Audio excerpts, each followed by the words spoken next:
Shalom saudara yang dikasihi Tuhan, selamat hari Minggu, selamat bertemu kembali dalam khotbah minggu kita pada hari ini.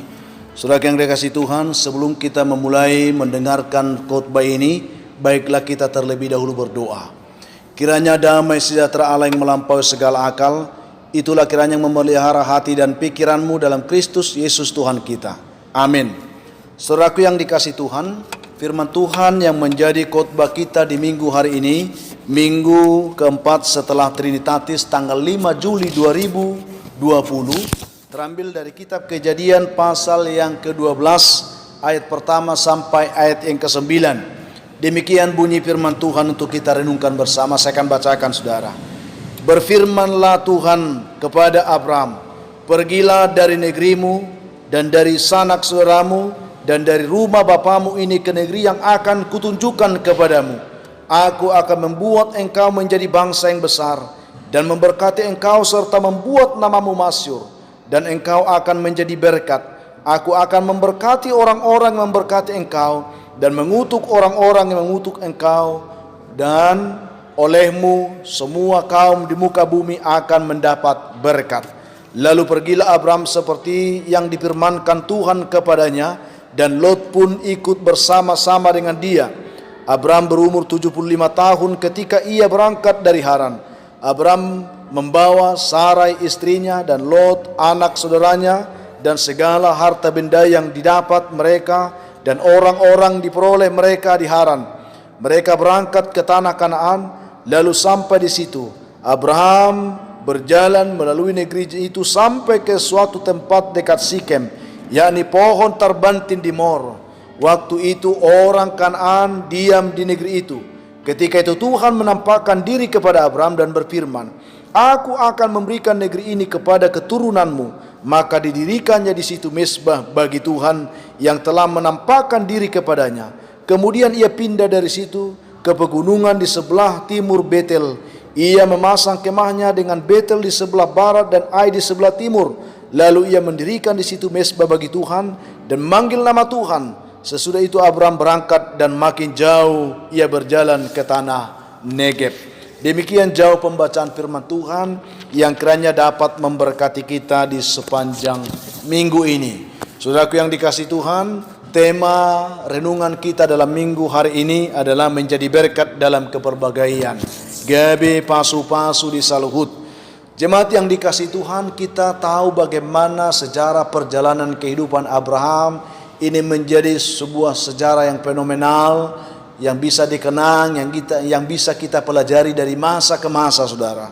Dan sampai pada saat ini, perjalanan kehidupan Abraham ini juga menjadi sebuah keteladanan perjalanan kehidupan bagi kita sebagai orang-orang beriman. Saudaraku yang dikasihi Tuhan, itu sebabnya kalau kita lihat yang paling khusus sebenarnya kita akan gali dari pembacaan ini tentang panggilan hidup Abraham.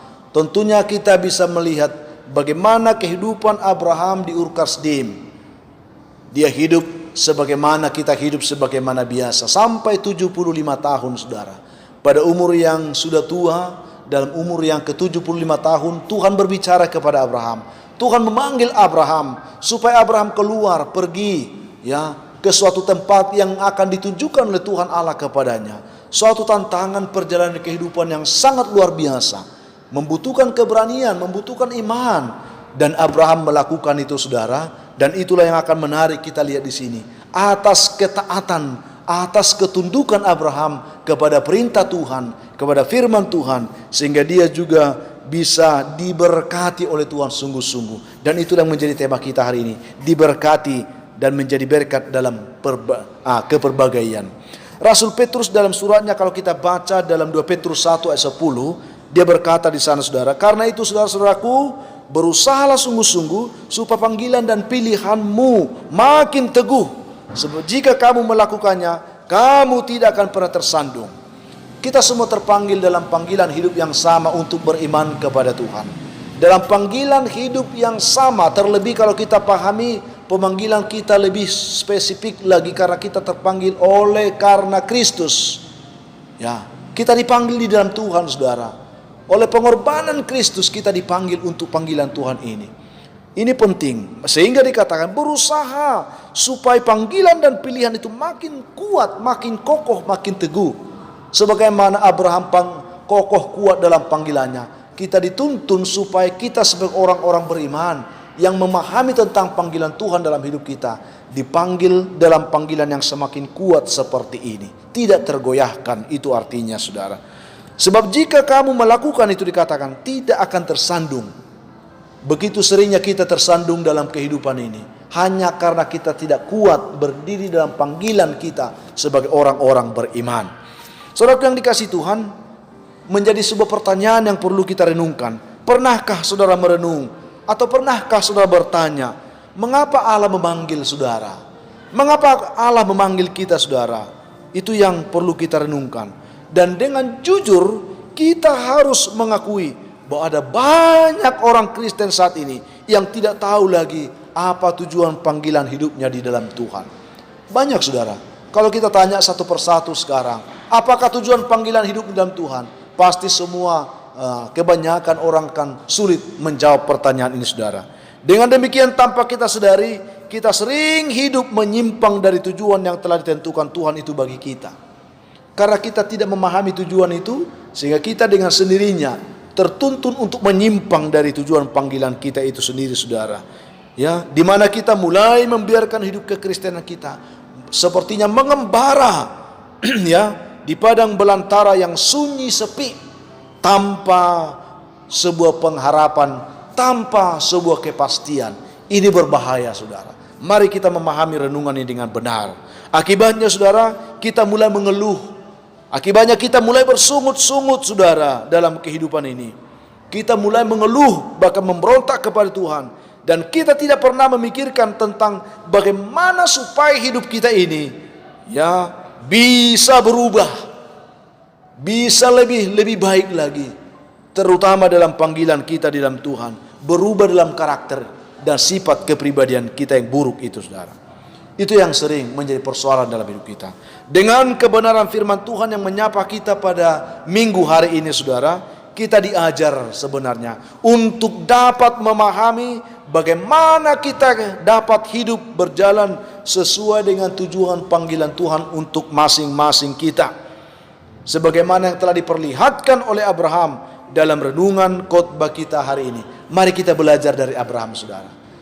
Bagaimanakah Abraham memahami panggilan Tuhan?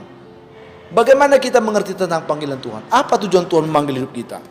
Tujuan panggilan kehidupan Abraham menjadi sebuah tujuan panggilan hidup kita sebagai orang beriman.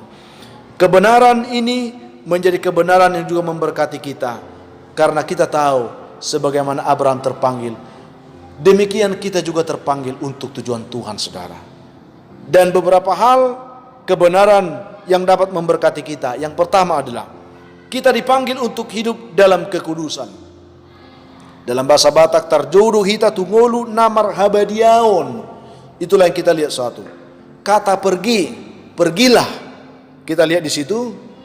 Kalau kita pahami arti ini, kata ini memiliki arti, saudara, meninggalkan. Kalau dikatakan pergi, berarti dia harus meninggalkan suatu tempat, lalu berjalan bergerak ke tempat yang lain, atau dengan pengertian harus ada gerakan. Ketika dikatakan pergilah, bukan berarti kita tinggal diam lagi. Ada sebuah gerakan di sana, berangkat. Itu maksudnya, saudara. Kata ini juga, saudara, kita dapat pelajari atau kita dapat pahami dalam sebuah makna yang lebih sungguh-sungguh lagi. Apa itu, saudara? Yaitu memiliki persamaan makna dengan kata kekudusan, yaitu dipisahkan, dikhususkan bagi Allah. Pergilah artinya, kalau kita ambil maknanya, Tuhan mau Abraham ini dipisahkan, Tuhan mau Abraham ini dikuduskan, dikhususkan bagi Tuhan, saudara. Allah memanggil Abraham untuk hidup seturut dengan tujuan Allah, yaitu supaya dia hidup dalam kekudusan, melalui suatu pemisahan diri dari lingkungan adat istiadat, dari tradisi yang turun-temurun buatan manusia yang dapat menjadi penghalang hidup kita boleh diberkati, ya, yang berkelimpahan dari Tuhan. 1 Yohanes 10 ayat 10, saudara. Kita mau dipisahkan, keluar dari kebiasaan, kehidupan habit lama kita itu perlu kita tinggalkan kepada sebuah kebiasaan habit baru di dalam Tuhan, yaitu hidup dalam kekudusan Tuhan. Saudaraku yang dikasihi Tuhan, ini menjadi suatu tantangan besar bagi kita. Betapa kita harus selalu memahami bahwa kita terpanggil untuk apa. Panggilan kekristenan kita yang pertama adalah panggilan pemisahan diri. Pemisahan diri dari mana? Dari kehidupan lama, dari kebiasaan-kebiasaan lama kita yang menenggelamkan kita hidup di dalam dosa. Tuhan katakan, pergi dan keluarlah, dipisahkan dari keadaan kehidupan yang seperti itu. Itu yang kita lihat. Yang kedua adalah kita dipanggil untuk hidup diberkati. Terjodoh hita tungulu nagok pasu-pasu. Ayat 2 bagian A kita bisa melihat di situ, saudara, bagaimana tujuan panggilan ini benar-benar menjadi tujuan panggilan hidup kita. Ketika kita merespon panggilan di sini tadi untuk hidup dalam kekudusan Tuhan, maka hal itu mutlak harus kita lakukan, sebab kekudusan itu adalah langkah awal kita ya bisa menerima janji-janji Tuhan. Di dalam kekudusannya lah kita boleh meraih berkat dan janji-janji Tuhan itu. Allah ingin memberkati kita jika kita mau hidup kudus bagi Tuhan, saudara. Allah ingin memberkati kita di atas kekudusannya, bukan di atas penipuan, bukan di atas kebohongan, bukan di atas keserakahan dan ketamakan kemanusiaan kita. Karena memang Amsal jelas berkata, berkat Tuhan yang menjadikan kaya, bukan penipuan, bukan ketamakan kemanusiaan kita. Itu perlu kita pahami, saudara, bahwa panggilan Tuhan bagi kita, Tuhan mau supaya kita sungguh-sungguh diberkati. Tetapi supaya kita dapat meraih berkat Tuhan, Tuhan mau memberkati kita ketika kita hidup dalam kekudusan Tuhan. Yang ketiga adalah kita dipanggil untuk hidup menjadi berkat. Terjodoh hita tungulu nagai pasu-pasu. Ayat 2 bagian B. Abraham dipanggil bukan saja untuk diberkati hidupnya, saudara, tetapi dia juga dipanggil untuk menjadi berkat bagi semua orang. Itu yang kita lihat dari pembacaan ini. Demikian halnya dengan kehidupan kita saat ini, bahwa Allah memanggil kita untuk hidup diberkati, benar. Tetapi jauh daripada itu, Tuhan mau supaya melalui panggilan kita tersebut semua orang dapat beroleh berkat. Artinya kita diberkati supaya kita bisa menjadi saluran berkat. Melalui kebenaran ini, saudara, kita diajar oleh Tuhan supaya kita jangan hidup hanya untuk diri kita sendiri. Tuhan mau supaya kita tidak menjadi pribadi yang egois, saudara. Karena kita dipanggil untuk menjadi satu tubuh, menjadi anggota tubuh Kristus, saudara. Sebagai tubuh Kristus kita mempunyai banyak anggota yang semuanya itu tersusun rapi untuk saling melengkapi, saling memperhatikan, dan saling membangun, saling menolong, saling mendoakan. Sebagaimana Paulus mengatakan itu dalam 1 Korintus 12 ayat 21 sampai ayat 26, saudara. Oleh sebab itu, saudaraku, marilah kita menyadari bahwa prinsip dasar hidup orang yang mengerti panggilan Tuhan adalah kita hidup untuk menjadi saluran berkat Tuhan, bukan untuk menjadi diberkati saja, tetapi kita diberkati harus bersedia menjadi saluran berkat. Dengan demikian kita akan dapat melihat bahwa tanah Kanaan yang dijanjikan Tuhan itu bukan setengah-setengah, tetapi kita dapat melihat itu sungguh-sungguh menjadi suatu berkat yang berkelimpahan dalam kehidupan kita. Itu yang kita terima hari ini, saudara. Sebagai kesimpulan bagi kita, dibutuhkan iman dan dibutuhkan keberanian seperti Abraham untuk hidup seturut dengan panggilan Tuhan di zaman ini, saudara. Karena tanpa iman kita tidak akan dapat mengerti, kita tidak akan dapat memahami tujuan hidup kita di dalam Tuhan di tengah-tengah dunia ini. Sehingga butuh iman, memang butuh keberanian untuk bertindak seperti Abraham. Kita dipanggil untuk hidup dalam kekudusan, dan ini menjadi modal kita di zaman ini, saudara. Rick Warren, kalau kita membaca bukunya dalam The Purpose Driven Life, saudara, di sana dia pernah berkata, tujuan hidup kita jauh lebih besar daripada prestasi pribadi kita, saudara. Ketenangan pikiran kita, kebahagiaan kita, atau bahkan jauh lebih besar daripada keluarga kita, karir, atau bahkan mimpi-mimpi dan ambisi kita. Karena jika kita ingin tahu mengapa kita ditempatkan di planet ini, kita harus memulainya dari Allah. Kita harus memulai itu dari Tuhan, saudara. Karena kita dilahirkan oleh tujuan Tuhan dan hanya untuk tujuannya saja. Ini penting, saudaraku yang dikasihi Tuhan. Mari kita belajar untuk mengerti, memahami, menerima kebenaran ini dengan baik, saudara. Sehingga lewat kebenaran ini kita dapat menarik satu benang merah bahwa Allah bukan hanya sekedar titik awal dalam kehidupan kita, tetapi Dia adalah sumber kehidupan kita sendiri. Dia tidak hanya titik awal, tetapi Dia sumber dari titik awal itu dalam hidup kita. Untuk itu, saudara, hidup dalam panggilan Tuhan. Mari terpanggil hari ini, kita mau dipanggil untuk benar-benar hidup dalam panggilan Tuhan, memahami panggilan ini. Sebagai orang beriman, kita terpanggil dalam panggilan Tuhan, dalam tujuan Tuhan, saudara, bukan dalam tujuan kemanusiaan semata kita. Ya, oleh karena itu kita akan dapat meraih hidup dalam kekudusan, kita akan dapat meraih hidup diberkati Tuhan, dan juga kita akan dapat meraih hidup menjadi saluran berkat Tuhan. Saudaraku yang dikasihi Tuhan, di tengah situasi sulit yang kita hadapi saat ini, saya percaya firman Tuhan ini berbicara bagi setiap kita untuk mengetuk hati kita mengerti bagaimana kita memahami tujuan panggilan hidup kita di dalam Tuhan di tengah-tengah dunia yang penuh dengan kegoncangan, pergumulan, persoalan, ketakutan, kegelisahan ini, saudara.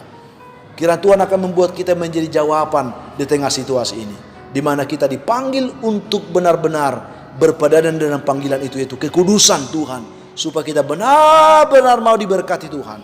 Dan kalau sungguh engkau diberkati Tuhan, ingat engkau diberkati supaya hidupmu dapat menjadi saluran berkat Tuhan untuk sesamamu. Itu yang disampaikan firman Tuhan. Memberkati saudara yang mendengarkan renungan ini. Kita akan berdoa, saudara. Kalau saudara rindu didoakan karena beratnya atau mungkin karena banyaknya pergumulan, mari saudara tundukkan hatimu.